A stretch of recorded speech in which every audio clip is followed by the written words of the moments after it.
Good afternoon and welcome to the session.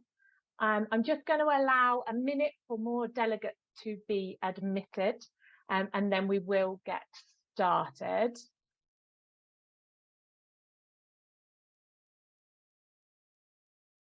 Fantastic. So it looks like most people are in.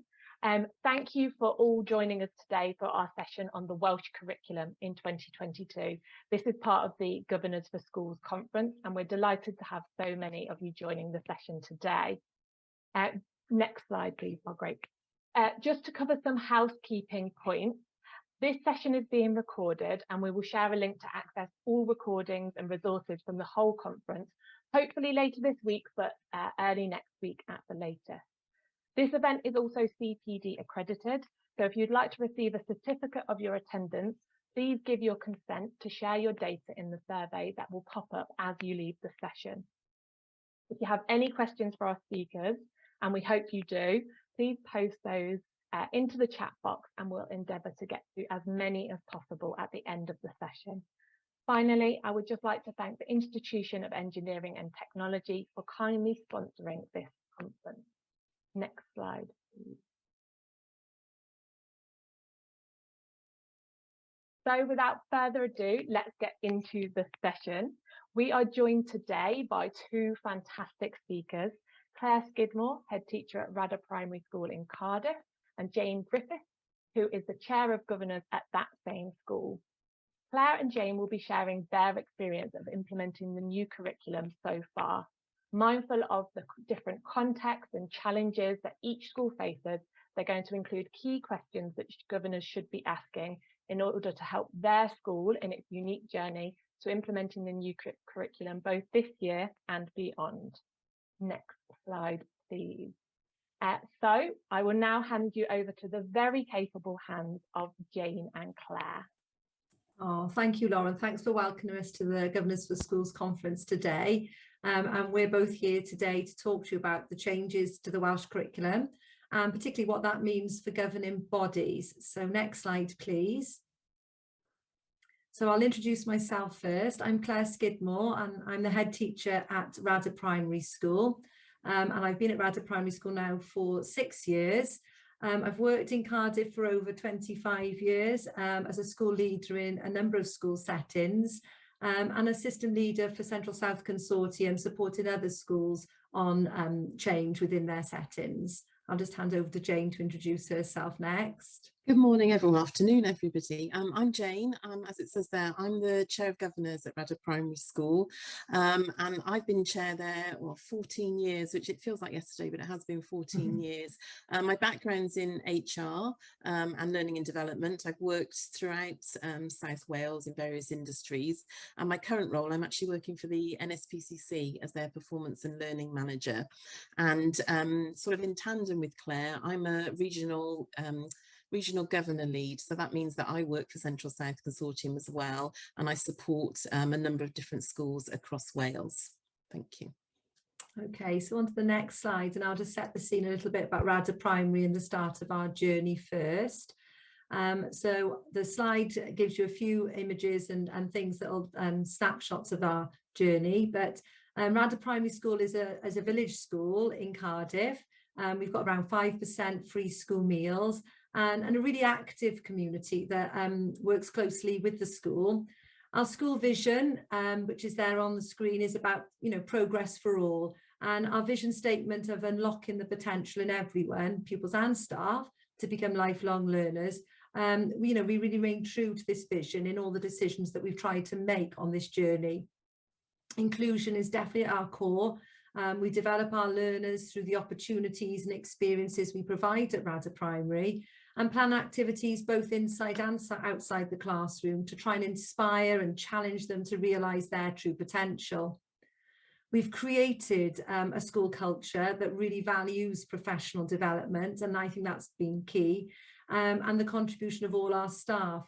We know that research tells us that professional learning has the biggest impact on learner outcomes, and we pride ourselves on being a true school as a learning organisation. Central, and you can see on the screen there our infographic, is our approach to the emotional health and well-being of both learners and staff and parents. And we firmly believe that a positive culture forms positive relationships. And we've developed our own sort of graduated response that for learners, staff and parents, which enable them to reach the vision of the school. And when looking at our curriculum for Wales journey, we started our journey with very much focusing on the pedagogy, specifically the 12 pedagogical principles, as we recognise that good quality teaching and learning needs to remain a clear focus in our curriculum design. The how learners are taught is central to developing curriculum for Wales. So our pedagogical vision is steeped in research. We've based some of our research on the work of the Frogel Trust, curiosity approach, in the moment planning and metacognition. And our teachers at Radze Primary have started to become masters in engineering those optimal sort of teaching and learning conditions to allow pupil progress. And this is built on trust, and I think that is key. We've created a culture that enables our teachers to not only take risks, but to learn from them. And without this strong pedagogy, and without teachers that fully understand assessment for learning, assessment in learning, and assessment as learning, we wouldn't have been able to develop our approach to assessing the progression. So that sort of covers the pedagogy, the assessment, and I'll go on to the next slide, which will cover a little bit more about the detail of that curriculum element. So next slide, please, would be great. Thank you. Okay, so what does Curriculum for Wales look like in Radze Primary? Our curriculum really is everything that we want our pupils to experience in pursuit of the 4 purposes. We have a shared vision and a shared aspiration approach to the 4 purposes. It's in everything that we do at Radze Primary. It's not just an add-on. So as you'll see by the infographic, we've created padlocks for those 4 purposes. And these are unlocked by our competency keys.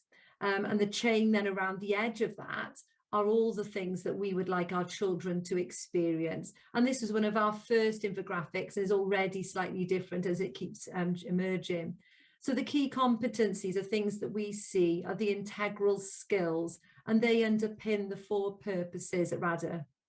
The acquisition of these skills are what will really assist our learners in unlocking their full potential. We want them to become curious, independent, resilient, resourceful, collaborative and reflective individuals. So our whole school approach to the 4 purposes, our health and wellbeing provision and our strong pedagogy are what form the building blocks for us to be in the position to begin working with our cluster now to develop our cluster progression maps. And that's for all the areas of learning and experience. We're at the early stages of developing our school overview. However, we've got a really clear plan. But until the areas of learning and experience progression maps are created at this cluster level and the threads have been decided upon, we're yet to finalise our school level curriculum. This isn't causing me concern, as whilst the bigger picture of the what we teach is being finalised, the children in front of us right now are experiencing highly effective pedagogy that supports their learner progression. Our curriculum design is certainly an iterative process that will remain under constant review. Assessment is a big discussion point for schools and is still requiring further discussion. However, we believe that if we truly want to assess learner progress, we need to focus on knowing our learners, knowing where our learners are in their learning, knowing where we want them to go and how they're going to get there. We've decided to develop individual pupil progress profiles for every learner, and these profile documents are aimed to capture the pupil progress from when we take their baseline in nursery, again in reception, and all the way through their time in Radze Primary School until they leave us in year 6, but really importantly onwards and supporting that transition into year 7. So through those learner profiles, we are aiming to empower our learners to become the active assessors of their progress. The system is still in its infancy, but with strong assessment for learning and developing those key competencies that I just mentioned, we believe that this is something our learners will be able to achieve and will become the most powerful vehicle for their progress journey. So that's a little bit about curriculum, a little bit about what the governors did to support this. At Radze Primary School, as a governing body and a leadership team, we have taken the approach, like I mentioned, the Curriculum for Wales is not an add-on or another system but is the bedrock of everything that the school does, and every system has to align with the philosophy of the Curriculum for Wales. So I'm going to let Jane take over now and just share with us a little bit about the governor's journey. Thank you, Claire. So Claire's given an overview there of the journey that the school has gone on. So what I wanted to do is just try and weave in how we as a governing body have tried to support this journey. Just a starting point, as a governing body, we believe it's important to align everything we do on Curriculum for Wales with those key measures of success, which are set out in the Welsh Government Framework of Accountability. I'm sure the governors here are aware of that framework, but just to put it into context in terms of my words, what we believe those success criteria are for Curriculum for Wales are that all learners make progress. There's a curriculum that promotes a broad range of skills, knowledge and experience. Wellbeing for all is a priority. We ensure that there's good quality teaching and learning with professional learning for all. We've got a community focused school with great relationships with all our stakeholders, and pupil voice is at the centre of everything the school does. Could you move on to the next slide, please? Thank you. So bearing those success criteria, or having that success criteria as our framework and the key principles, I just want to talk a little bit about what we did, or what we're doing as a governing body. And I've tried to group these actions into the 3 published roles of the governing body that I'm sure you're all familiar with. So firstly, the area of providing strategic direction. And for me, how we've done this is by being well informed.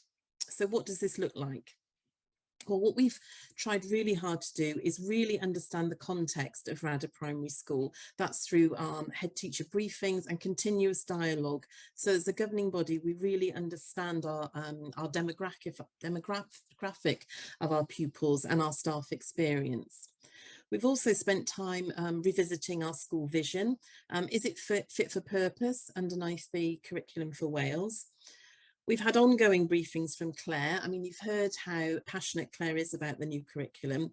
Over the last 3 years, we've had lots of opportunities as a governing body for Claire to talk to us about her vision for the new curriculum and help us as a governing body, some of us not teaching professionals, help us understand what those 4 purposes are, what the pedagogical principles are, what the areas of learning are, so that as a governing body, we can try to keep ourselves as up to date as we can be on the new curriculum. And what we've tried to do is signpost for all governors where they can find more information on aspects of the new curriculum. Another key point for us was in the delegated accountability, and we've done this via our committee structure. A key aspect for me on the Curriculum for Wales journey was about strengthening our teaching and learning committee and making sure that we had the right governors there with the right skills and experience to make an impact. We also made sure that we've got clarity within that committee about what the terms of reference are, what their roles and responsibilities are, and making that committee accountable for really understanding the new curriculum at Radze Primary and being responsible for reporting back the key outcomes and decisions. And within that committee, we certainly created a culture of robust debate and challenge so that we can have really honest debates with Claire and the other senior leaders in terms of what does pupil progress actually mean at Radze Primary, and how will we know that those pupils are making progress. And finally, on that being informed, I'd probably highlight the governing body ongoing involvement in the school improvement plan. That's been happening over the last 4 years, and we've had strong involvement in working out what those priorities are and really understanding how each priority is moving the school closer towards our destination of the new curriculum for Wales. The second area that I want to talk about is the area in governing bodies on support and challenge, and this whole area of acting as a critical friend. So just a few points in terms of what we've done there. I've mentioned robust debates before, but we certainly have had a lot of robust debates on our governing body on every step of the new curriculum journey. And we've done that through our committee structure, but also through the full governing body. And that for us is really about asking lots of questions, asking about how are we going to know as a governing body that pupils are making progress? How do we know that teaching and learning is consistently good and often excellent at Radze Primary?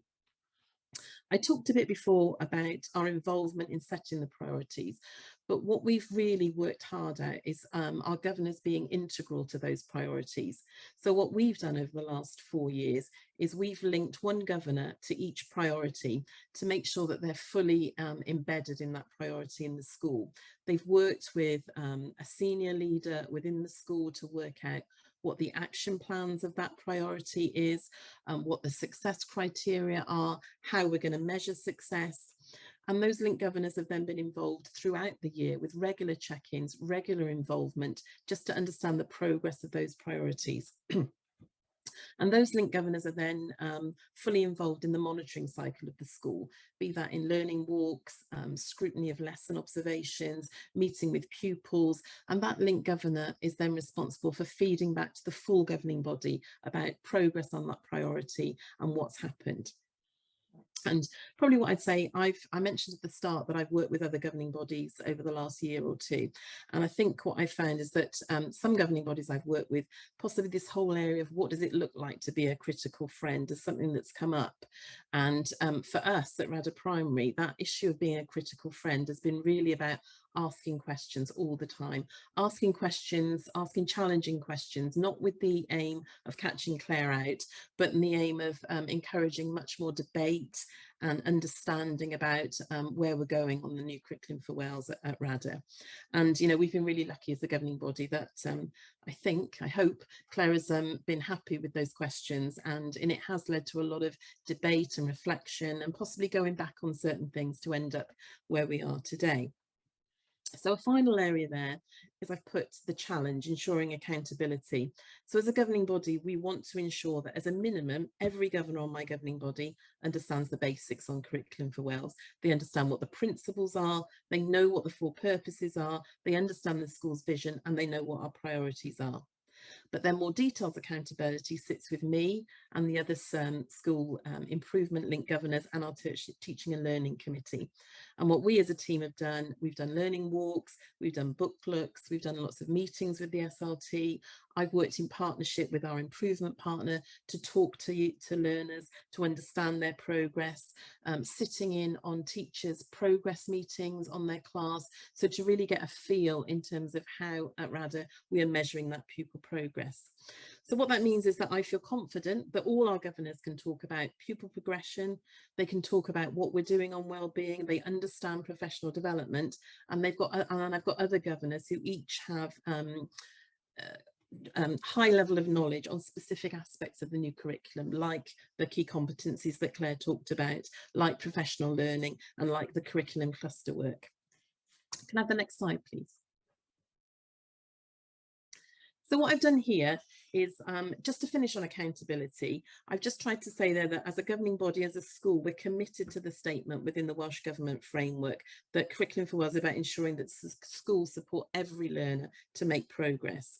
So I continuously talk at our governing body meetings about accountability, and what we've tried to emphasise, and what I always emphasise when I go into other schools, is that it isn't Claire who's accountable for the new curriculum for Wales, it's the governing body, of which Claire is a massive part, but it's a collective as a governing body who have that accountability. So if I had to pick up one thing that I think's worked really well for us on this journey, it is the whole area of asking questions. So what I've just put there is some example questions that I've come up with, which we've used. And I wouldn't want to say these are the right questions because I think, as Lauren mentioned at the start, the right questions are only the right questions if they're right for your school and your governing body. But some things probably I'd pick out there is, as governing bodies, I would advise to ask on the new curriculum is, what is our school vision? Is it fit for purpose in light of the new curriculum? What does progress mean for our learners in our school, and how as a governor, as a governing body, are you going to really know that your pupils are making progress? Where are you as a school on your Curriculum for Wales journey? What are the priorities? How can we update ourselves as governors at every time that we meet on the Curriculum for Wales? And how are the other staff feeling about the changes? How is it actually working in practice now that it's been launched? Can I have the next slide, please? And all I've done there is to just finish, and I don't intend to read this out. I've tried to just summarise what I would say are the top tips for a governing body with a new curriculum. If I had to pick some out, I'd say I'd be really wanting to be really clear as a governing body what the current reality is in terms of where are you on your journey on the new curriculum, having an honest conversation with your SLT about what the current challenges are. I'd also recommend having some delegated accountability, not making sure the whole governing body have a knowledge, but you've got that accountability somewhere smaller within your governing body. I would recommend that within your teaching committee, but that's, you know, depending on what works for your school. And then as a governing body, really asking how you as governors can support your school on the new curriculum. That might be in practical support or communicating with stakeholders like parents, but really treating it as a joint project between you as a governing body and the head teacher. So just to finish, I said at the start, this is our journey, not necessarily the way that you would do it or the way that I recommend. Sadly, there isn't an off-the-shelf step-by-step template that governing bodies can pull off and follow. But I think this process has been really good for Claire and I to really consolidate our thinking in terms of how we've got to where we are today. And it's forced us to reflect really on where we are. And I think if we had to say one thing we would do differently, I'd probably reference back to those key points I said at the start about the key measures of success on new curriculum, about learner progress, ensuring good quality teaching and learning, and having well-being at the heart of everything. We have done that, but we've done that intuitively. And I think, you know, if we had our time again, we'd probably that would be our starting point, and make sure that everything we do on Curriculum Wales reference backs to those success criteria. So I'm very conscious of time, so thank you very much for listening. And I think, Lauren, we're happy to take any questions. Fantastic. Thank you both, Jane and Claire. That was really, really useful. And as you said, we're now going to move on to the questions portion. So please do post anything into the chat box, and we'll try to get to as many as possible. So I can see that one question has just come in. So on your journey so far, what didn't go so well, or what were the key challenges you've faced so far in implementing this new curriculum? Okay. Do you want to go first? Yeah, I'll start off with that. I think some of the key challenges is that you have to sit with feeling uncomfortable with not knowing how it's going to plan out for a little while, and that feeling, you know, as leaders and then certainly in education, we really like everything well organized and knowing where this is going. So sometimes that really uncomfortable feeling of, you know, I'm not sure how this is going to work out.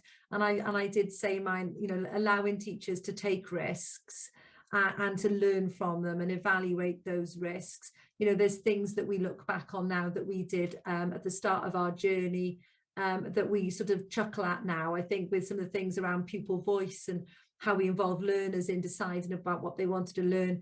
You know, when we started that, now we're doing it very differently a few years down the line, and it's being very reflective as practitioners, because things do go wrong. Or not so much wrong, they just change, and you have to say, let's try this, let's see if it works, is it right for our school, is it right for our learners, and then reflect on that and just think, well, actually, you know, there needs to be more training on this, or we need to build in another building block before we're ready for that. So I think that's sort of what we've learned along the way, and we still are learning, and it's not something that you're going to be able to just achieve, you know, in quickly over time. It takes time to build up, and taking the staff with us on that journey is crucial. So always, sometimes we've had a plan in place and we've had to slow it down, because we realize if we go too fast we're going to miss steps, and being confident to do that. But having that relationship with the governing body, that if you don't meet as something that you've put in an action plan by the success criteria or the time scale, it's not because you haven't been trying, it's because we're conscious that we want to be reflective and make sure things are embedding properly before we move on. I think that's sort of my answer at the moment. I don't know if Jane has anything to answer to that. I would just add to that, it really is a journey, and you don't get things right all the time. I mean, you think you've got all the answers and you think you know where it's going. And it happened to me last week. I was asked a question outside of Radze Primary. I suddenly thought, actually, I can't answer this, and it was going back in to sit with Claire and say, look, I thought I understood about, you know, how we're evaluating pupil progress, for instance, but tell me again what that actually looks like. And I think it is about having that relationship as governors with your leadership team to say, it's okay if we don't know. If I echo Claire says, it's okay to feel uncomfortable and to just work things out as we go along. Fantastic, thank you. And actually what you were saying about pupil progress leads on quite nicely to the next question. We've had a question come in saying, can you say a little bit more about what learner progress looks like in your school, and I guess specifically relating to the new curriculum? Yeah, so I think what will, until we've got that cluster, the progression maps in place for all the AOLs, they will be what we will assess pupils against. But that's taking time to build because we're working as a cluster. So, you know, we've got the comprehensive school in there, all the primary schools within our area are now working together in area learning groups to develop these cluster progression maps. So whilst they're being developed and they will be our end goal for the progression, we really wanted to concentrate on the here and now with our learners. So we know, we just keep saying, where are our children now in that learning? We understand the next steps that they need to make, and also empowering them to understand their targets, understand how they learn, not just what they learn. So is the element that will help them make more progress that they need to be more independent, or is it that we need to make them feel more confident about taking on challenge?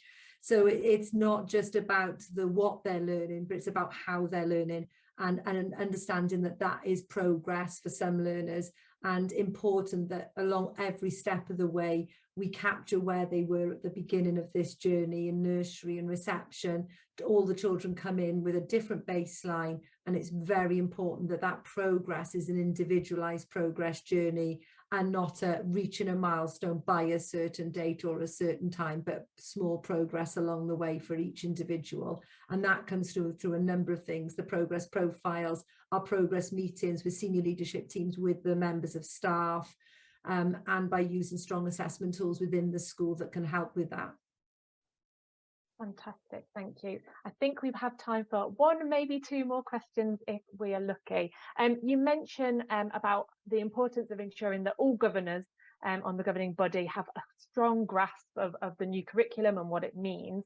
Can you speak a little bit more about how you went about ensuring that everybody on the governing body had that grasp, and were there any particular resources that you'd be able to point our delegates to today? Yeah, I would say that we're still on a journey of this. So it would be wrong of me to say that we're, you know, at the ideal place that I think all our governors have the knowledge that they need.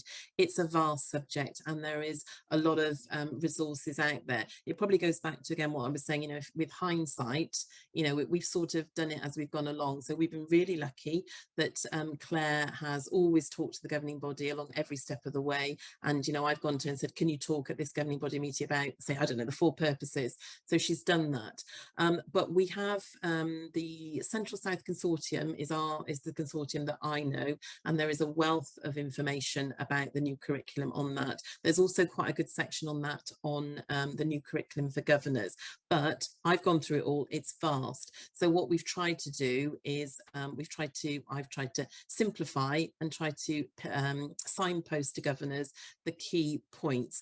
But, you know, if I'm being honest, you know, if I had our time again, I think we'd go back and we'd do that at the start. But because I think now what we've done now is, when we've published our new curriculum, we've published on our website links to, Claire's published links to resources, and there are some good resources on there, some sort of high level in terms of what Curriculum for Wales is. So I would point to the local your local consortium to get the information. But I think it is then about distilling, having one person really look at that information and picking out what the key points are for governors. That's what I would say.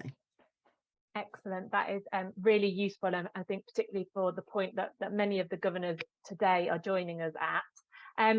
So I can see that we are coming to the end of our time, so unfortunately we are going to need to wrap things up here. Claire and Jane, I just want to thank you again for joining this session to share your experience of implementing the new curriculum for Wales so far at Radze. And thank you also to all of our delegates for tuning in. We hope you found the session to be useful. Please remember to complete our exit survey to receive your CPD certificate, and do keep an eye out in your emails for all of the follow-on information, slides and the recording.